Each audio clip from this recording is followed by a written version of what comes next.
कीड़ा नहीं लगता, मुँह की सेहत को बहाल करता है, दांतों को मजबूत करता है।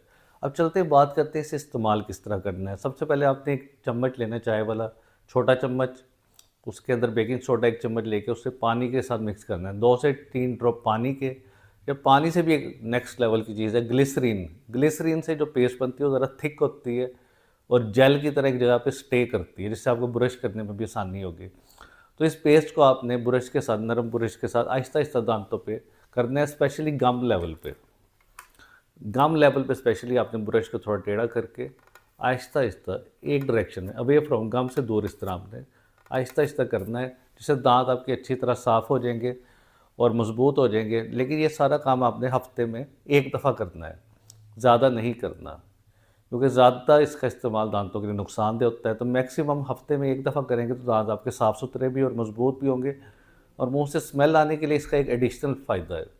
उसके लिए इसे आपने माउथ वॉश यूज़ करना है। 1 गिलास आपने पानी लेना है, उसके अंदर आपने 1 चम्मच जो चाय वाला होता है, टीस्पून बेकिंग सोडा के डालना, उसे मिक्स करना है, उसे मुंह में 30 सेकंड के लिए रखना है और फिर उसके आपने थूक देना है। उसके बाद नीम गर्म पानी से अच्छी तरह आपने कुरली कर लेनी है, तो इससे मुंह से स्मेल आना आपकी ख़त्म हो जाएगी। तो ये बड़ा आसान तरीका है, लेकिन इन सब बातों के एडिशनल पॉइंट एक और अहम है कि आपने अच्छी हैबिट्स को भी इख्तियार करना है। जैसे दिन में 2 दफ़ा ब्रश का इस्तेमाल, नरम ब्रश ऊपर से नीचे की तरफ, धागे का इस्तेमाल डेंटल फ्लॉस का, जिससे दांतों में जो फंसा हुआ है वो निकल जाएगा, दांतों के दरमियान कीड़ा भी नहीं लगेगा, मसूड़े भी ख़राब नहीं होंगे। इसके अलावा 6 महीने साल भर डेंटिस्ट को भी चेक करवा लिया करें। कोई ऐसी चीज़ होती है जो छुपी हुई है, जो नज़र नहीं आ रही, वो आपकी पता लग जाएगी। इसके अलावा कई दफ़ा इतना सख्त ये पत्थर जमा होता है, टार्टर जो होता है, कि इधर ब्रश से नहीं उतरता, बेकिंग सोडा से भी नहीं उतरता, फिर आपको स्केलिंग और पॉलिशिंग डेंटिस्ट से करवाना ज़रूरी है। अब इसमें जो सबसे अहम बात है, कुछ लोगों के कमेंट्स मैं डिफरेंट जगहों पे देखे, उन्हें थोड़ा-सा इससे प्रॉब्लम आई है बेकिंग सोडा से। इस पे रिसर्च भी काफ़ी हुई है। तहकीक क्या कहती है, इसमें थोड़ी प्रिकॉशंस, एहतियात की ज़रूरत है। और एहतियात क्या है? एहतियात इसी तरह है जिस तरह आप एक चाकू से किसी चीज़ को कट कर रहे हैं, तो आप एक तरीके से कर रहे हैं तो प्रॉब्लम नहीं है, लेकिन आप ज़रा ज़ोर से कर रहे हैं तो वो आपकी फिंगर को भी काट सकता है। इसी तरह बेकिंग सोडे का गलत इस्तेमाल आपके दांतों को रगड़ सकता है, दांतों को ख़राब भी कर सकता है। तो इसका तरीका सबसे आसान यही है कि बेकिंग सोडा को रोज़ यूज़ ना करें, हफ़्ते में 1 दफ़ा यूज़ करें, ताकि वो एनामल को घिसाए ना, रगड़े ना। प्लस उसके साथ आपने ब्रश को नहीं छोड़ना, फ्लोराइड वाली टूथपेस्ट भी करनी है, और सुबह शाम ब्रश भी नॉर्मल अपना वो आपका चलता रहे।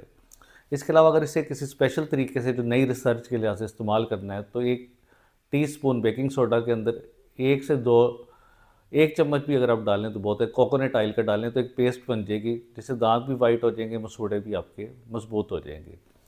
तो बेकिंग सोडा, मीठा सोडा एक बड़ा ही पुराना तरीका है, और पहले इसके इसके रिव्यूज़ ले रहा था पूरी दुनिया में, डिफरेंट कंट्रीज़ के अंदर। वहाँ जिनकी उम्र 80 साल है, 70 साल है, और जिनके कोई बतीसी नहीं लगी हुई, उनके दांत नेचुरल है, मजबूत हैं, अखरोट भी तोड़े हैं, बादाम भी तोड़े हैं, तो उनकी अगर हिस्ट्री ली तो उन्हें पता लगा कि वो बेकिंग सोडा यूज़ करते आ रहे हैं, जिससे उनके दांत मजबूत भी हैं, फ्रेश भी हैं, कीड़ा भी नहीं लगा, मसूड़े भी ठीक हैं। तो बेकिंग सोडा का नुकसान नहीं है, लेकिन हफ्ते में 1 दफ़ा, क्योंकि आजकल हमारी खुराक भी कुछ ऐसी है, उसमें तेज़ाबियत भी ज़्यादा है, और नरम खुराक होती है, दांतों पे चिपक भी जाती है, तो इसलिए हम ज़्यादा बेकिंग सोडा का इस्तेमाल नहीं कर सकते, क्योंकि दांत हमारे ऑलरेडी वीक होते हैं, कई दफ़ा कुदरती कमज़ोर होते हैं, फ्लोराइड ज़्यादा होने की वजह से पानी में डेवलपमेंटली कमज़ोर हो सकते हैं, या खुराक की वजह से कमज़ोर हो सकते हैं, या मैदे की ख़राबी से कमज़ोर हो सकते हैं। जब ऑलरेडी कमज़ोर होंगे तो उससे फिर बेकिंग सोडे का नुकसान होगा, दांतों में सेंसिटिविटी बढ़ सकती है। इसीलिए एहतियातन बेकिंग सोडा को ग्लिसरीन से मिक्स करके या कोकोनट ऑयल से मिक्स करके हफ्ते में 1 दफ़ा यूज़ करें, इससे ज़्यादा इस्तेमाल ना करें। उम्मीद है आज की इन्फॉर्मेशन आपको पसंद आई होगी। इससे रिलेटेड जो भी सवाल हो आप नीचे कमेंट बॉक्स में पूछ सकते हैं। शुक्रिया।